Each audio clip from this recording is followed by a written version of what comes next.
Church at Home. I'm Miss Ramey, and I am training for a 5K race. As you can see, I've been training all day, and I'm really all sweaty now, or as my grandma would say, a little glowy. Well, if you've ever run a 5K, you know it takes a lot more than popping off the couch and putting your running shoes on. Right, it takes commitment. Commitment is making a plan and putting it into practice. And my plan is not just running around a lot, which I am doing, but I've got to train in what I'm calling the 3 S's. Speed, strength, smarts. So there is running, yes, but I'm also working on my strength and smarts. Running takes a lot out of you.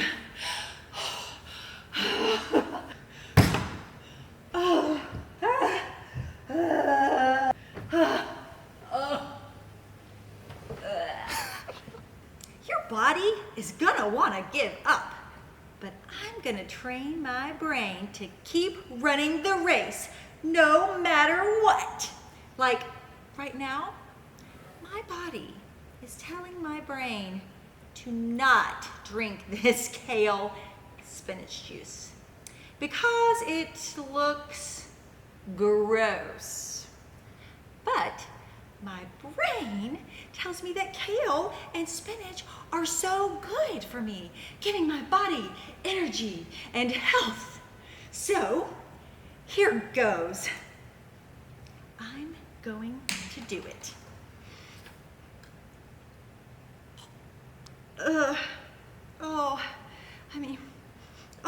Come on, brain. Come on, brain. You can do it. I can do it. Okay. Maybe I can find some easier way to train my brain. In today's story, the Apostle Paul wrote about training for a different kind of race. No kale, spinach, sludge involved.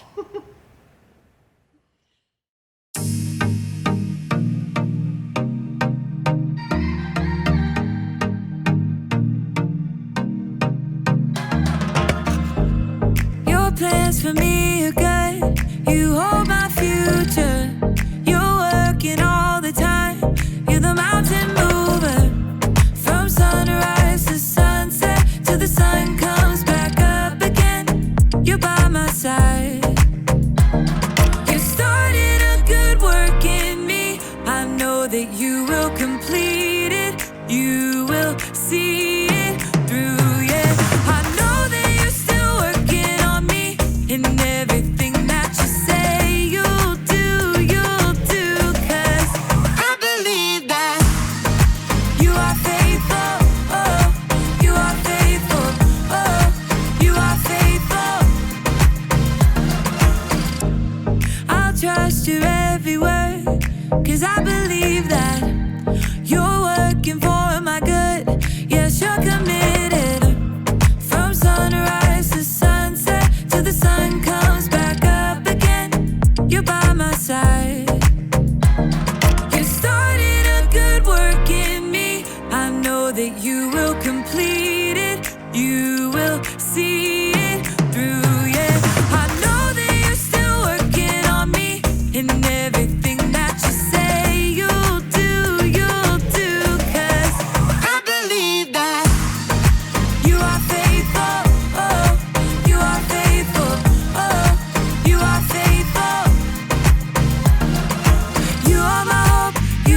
future.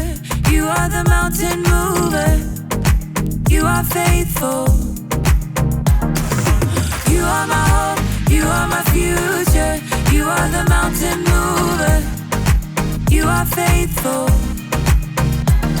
You started a good work in me. I know that you will complete it. You will see it through, yeah. I know that you're still working on me. In everything that you say you'll do, 'cause I believe that you are faithful. Oh, you are faithful. You are faithful. Oh, you are faithful. Oh, you are faithful. Oh, you are faithful.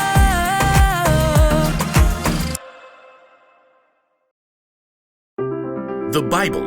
It's 66 books of history, stories, letters, and poetry that fit together to form God's one big story.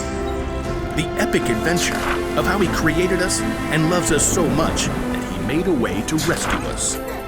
As we travel through the Bible, from Genesis to Revelation, we discover people who met God and found their lives changed forever. Now, for an amazing story inspired by the book of 1 Corinthians, chapter 9, verses 24 through 25. Did you know that some writers of the Bible talk sports? Well, not every sport, but at least one that you are familiar with. Yep, running. Running has been around ever since God created people. In fact, the Apostle Paul uses running as an example in one of his letters to the church in Corinth. In a race, all the runners run, but only one gets the prize. You know that, don't you? So run in a way that will get you the prize. Now, Paul is talking about more here than just running, but first you have to understand what it takes to run a long race. Let's say you want to run a marathon. That's 26.2 miles. There's no way you can just hop up off the sofa where you've been playing video games for months and run that far. So, you need a plan. When I was preparing for my first marathon, I found this plan. I started training more than 4 months ahead of the race, and I started with just a few miles at a time. Once you've got a plan, well, then you gotta move. That means short runs, long runs, and cross-training to work other muscles and prevent injury. Next up, you've got to fuel. Plenty of water, of course. Plus, you need healthy carbs for your long runs like bananas. And maybe some spaghetti and meatballs. What's the last part of your training? Get ready for it. Rest. If you don't rest and let your body recover, you'll get burnt out or injured. The last few days before a marathon, you don't even run at all. Oh, yeah. Running a long race is no joke. But Paul says what we're doing right now, you and me, is even more important. All who take part in the games train hard. They do it to get a crown that will not last. But we do it to get a crown that will last forever. So I do not run like someone who doesn't run toward the finish line. I do not fight like a boxer who hits nothing but air. Paul packs a lot of weight into just a few sentences. Whether you planned it or not, we are all running a race right now. Okay, so that's a little crazy. Clearly, I'm standing here talking to you, and you aren't outside running laps either. But Paul is talking about a way of life, a journey. We're all focused on the finish line, life forever with Jesus, but in the meantime, every step along the way is important as we live out what matters most. Jesus reminded his followers, Love the Lord your God with all your heart and with all your soul. Love him with all your mind. Love your neighbor as you love yourself. Yep, love God, love others. That's what matters on this journey together. But just like you can't skip from jogging one lap around the school gym to running a 26.2-mile race, you're gonna need some practice. Your Love God, Love Others marathon needs a training plan. Now, none of us have it all figured out, but here are 4 important things to start with. In fact, you may already be doing some of them. First point, hear. God is the master teller of this amazing story. He's the author of this whole race, so the most important thing is learning to hear from God. That means digging into God's Word and hearing the stories and wisdom from people who walked with Him. And you can also hear from God from people around you in your life who know and follow Him. Now, here's the second step in training for our Love God, Love Others marathon. Pray. Okay, when you hear pray, you might think, In nomine Patris et Filii et Spiritus Sancti. truth is, you don't need fancy words to pray. You can talk to God anytime, anywhere, about anything, just like talking to your mom or your best friend. Now let's take a look at point 3 in our training plan. Talk. Hello out there!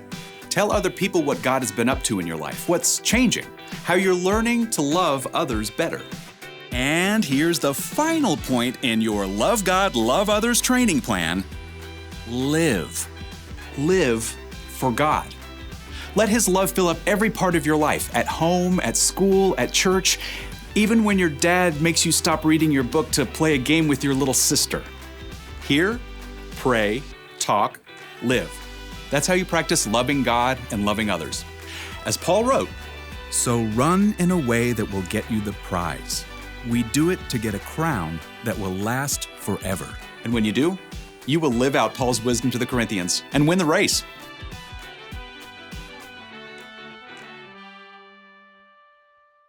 When the Apostle Paul wrote about running a race, it was about way more than a 5K. It was about life, because sometimes life can feel like a race. That's why we've got to train. We've got to make a commitment to practice what matters most. Jesus taught that what matters most is to love God and love others. So how do you do that? Well, you start with these 4 words: hear, pray, talk, and live. Hear. Hear from God. Pray. Pray to God. Talk. Talk about God. Live. Live for God. In the race of life, you can't always rely on your own strength. You'll need God's help and wisdom to keep running. It's not always going to be easy. You may even want to give up, but it's better to keep going, because loving God and loving others is the most important thing you will ever do. So here is the one thing to remember today. Keep practicing what matters most: loving God and loving others. This may come natural to you, or it may seem totally new. Whatever the case, just commit to training a little bit every day. It'll be good for you. I guess if I can commit to training and do what's good for me, I can try a little bit of the kale spinach juice.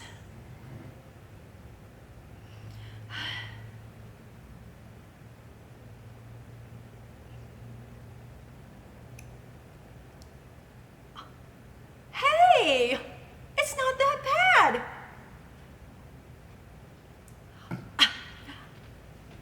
I think I feel more energetic already. This is amazing. Oh yeah. Here we go. I'm ready. And now I'm a fan of kale spinach juice. Who knew? Okay, friends, I love you and I bless you with an amazing week. So stick around and watch the So-and-So show. It's up next.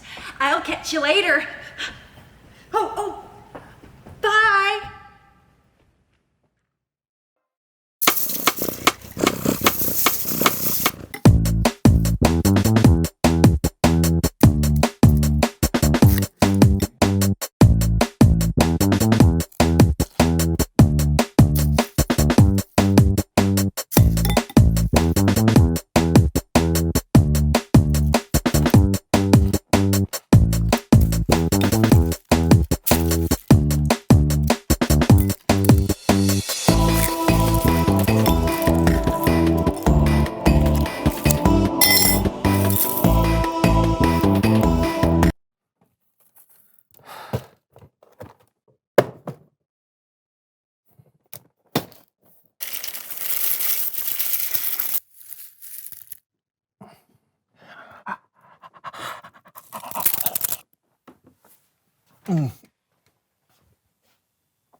What are you doing, John? Trying to finish 5K. You know that's not how 5Ks work, right? What? There's a lot of fiber in this. Oh no! Yeah, now that's how a 5K is supposed to work. Way to go.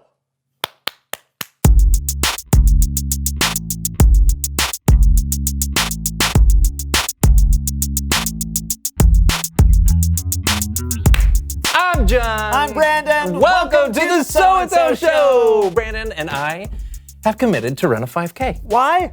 I'm not sure. Someone thought it was a good idea. Well, when you commit to running a race, you need to make a plan on how to get yourself ready and stick to that plan. I wanted to do one of those training apps that you can get on your phone. There's one called Couch to 5K that looks really good. But then John said... I said we couldn't do that. No app is going to prepare us for the ups and downs, the peaks and valleys, or the ebbs and flows of running a race. Have you ever actually run a race? No. But that's beside the point. Racing is like life.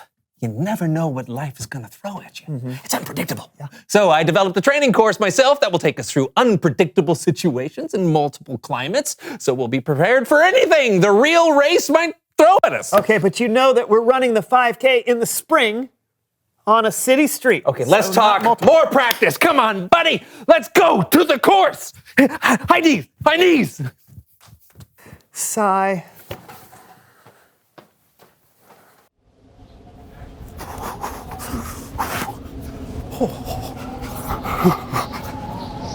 Okay, why are we doing this? There's no way we're going to be running in the snow, right? Because you have to be prepared, Brandon.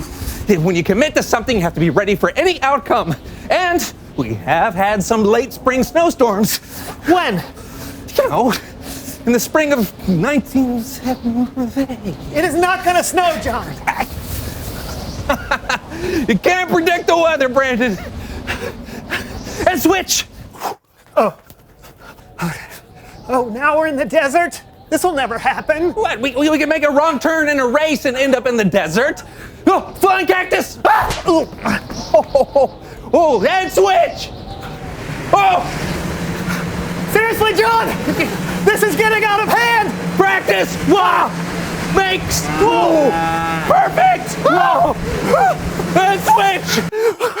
Oh, okay.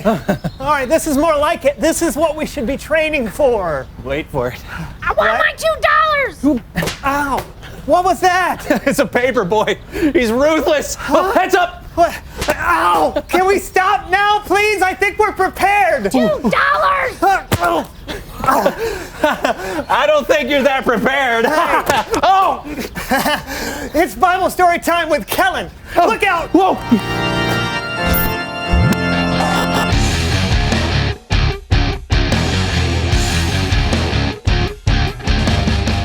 Hey guys, what's going on? Oh, we're training for a 5K. Yeah, we're practicing commitment. Duck. Well, that's what I'm talking about today. I mean, not running and dodging newspapers, but the commitment part. Oh, great. Take it away, Kellen. This comes from the book of 1 Corinthians. Now, 1 Corinthians was a letter the Apostle Paul wrote to the Jesus followers in the city of Corinth.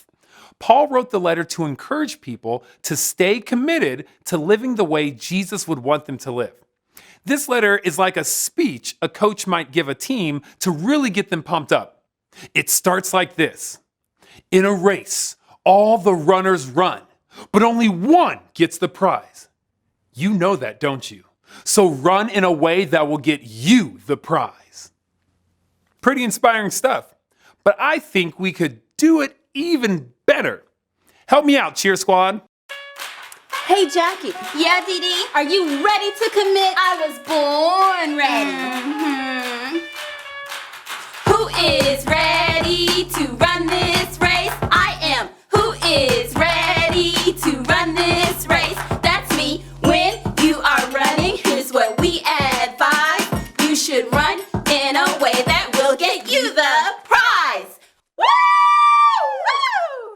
Awesome. But just to be clear, I don't think Paul was telling us to go out and literally start running. Really? Really? Really. I think Paul was comparing our lives to a race. When you're in a race, you do the best you can, right? It takes commitment and practice. But when you're running with a goal in mind, the finish line, it's the same with your life. You should try to do the best in life. It'll take commitment and it'll take practice. But the goal should be to live your life like there's a prize at the end. Now, Paul gave us a hint in what that prize could be.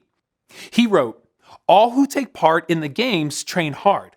They do it to get a crown that will not last, but we do it to get a crown that will last forever." Now, the people reading this letter in Paul's day would have known the kind of crown you could win in a race. It would be made of leaves or pine needles, and it wouldn't last very long. But Paul wrote that Jesus' followers should be running for a crown that will last forever. Take it, Cheer Squad. Yo, Jackie! Yeah, Dee Do you want to win? Always! Winning a race gives you a crown, but it will not last for long. So run with Christ and you can't go wrong. Woohoo! Woo! That's great, Cheer Squad. Now that we know the kind of race we're training for, the question is, how do we train? How do you practice life? Well, you can start with these 4 words: hear, pray, talk, and live. Hear means we should practice hearing from God by reading the Bible or listening for His wisdom. Pray means we should practice talking to God, telling Him how great He is, and asking Him for help and forgiveness. Talk is practicing talking about God with others. It's asking questions when we don't understand something and sharing the good news with people who haven't heard about Jesus.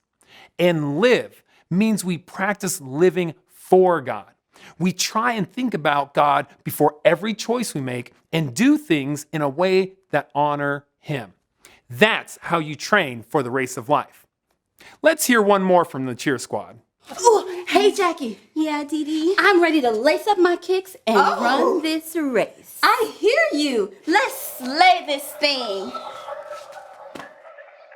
On your mark, get set, go. R-U-N-T-H-A-T race. Are you gonna run like you want first place? R-U-N-T-H-A-T race. Then practice like you mean it and you'll be an ace. R-U-N-T-H-A-T race. Remember 4 words that will help your case. R-U-N-T-H-A-T race. Hear, pray, talk, live. Now start today. Thanks, Cheer Squad. Woo! Yeah, that was great. Yeah, I think I'm ready to run the 5K now. I think I'm ready for anything now. $2. Oh, see? It's true. When we train, when we practice, it prepares us for things, well, we might not see coming. You just got to remember those 4 words: hear, pray, talk, and live. That's great, Kellen. Hey, thanks. You bet. See you next time. Bye. You know, it just occurred to me, we should get one of those running apps you can get on your phone. It'd be way simpler. You ever hear of Catch the 5K? Reveal the question. How does practice help you? John? I practice soccer all the time, and now I can do this. Ooh. Nice. Thank you. What about you? When I practice playing an instrument, it helps me learn it so well that I can do it without even thinking about it, like this. Oh, yeah. Who doesn't love the beautiful tones of the mouth harp? Right? Yeah. What about you? How does practice help you? In sports or at school or in life. Talk about it together, and we'll see you next week for a brand new show! Yay! Name that tune. Okay. It's the theme to Name That Tune. Yeah, you got it. Congratulations. Thank you. Oh, the Paper Boy's back! Oh! Okay, no. Stop it! Switch! Give him his $2. I don't have any pockets! Oh, now we're getting attacked. They threw an ostrich. What? How dare you? They're flightless. Okay. Switch. Oh, good, a living room. Oh, yeah. Let's see what's on. Oh, marathon. Oh, great. You ever been to a marathon? Can they do CG couches?